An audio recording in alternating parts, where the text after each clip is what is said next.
Hola, mi gente. I'm here with Adriel López, who is running in Texas to replace Henry Cuellar for Texas 28th District. For those of you who don't know, Henry Cuellar was pardoned yesterday by the president after he was indicted for bribery charges. And he also was one of the few Democrats that voted in favor of reopening the government. And so, Adriel, I would love to hear from you why you want to replace Henry Cuellar and what you think about everything that's going on.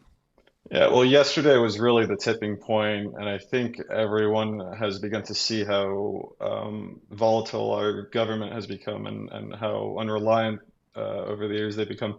But Henry Cuellar is not just the only problem. There's a whole slew of Democrats and Republicans that are not wanting to move our country forward. They're not wanting to improve our health system. They're not wanting to build upon the programs that our seniors rely on, Social Security, Medicare. I'm running to make sure that those programs remain in place and that they're strong. And just to share a little bit about me, since I'm sure a lot of your listeners don't know me, I'm from Texas. I live in San Antonio. I'm originally from South Texas. I've lived here all my life. I've worked all over the state before in the private sector, mostly as a software developer. And I'm just running to kind of bring common sense policies to Washington. I have a lot of ideas, a lot of things that I think we can get done on a bipartisan level.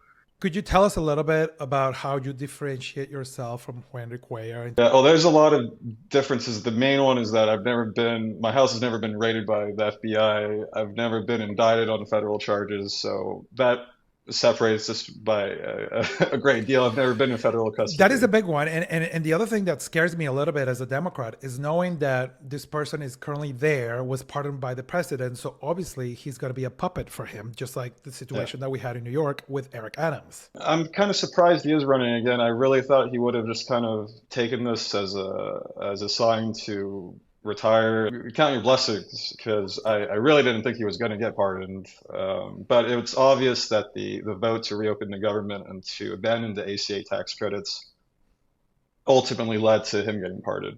Right. Now, what happened afterwards with him filing for re-election in the face of all that, I think is a disgrace to our entire community, and I'm not going to stand for it. And I'm asking all of you listening to not stand for this anymore. It cannot continue in our country, or else we're not going to have the United States anymore. It's going to be just, some other corrupt nation. Where can people go to support you? So on my website's adrielforcongress.org. I'm Adriel for Congress on Instagram, and you can reach out to me at adrielforcongress@gmail.com.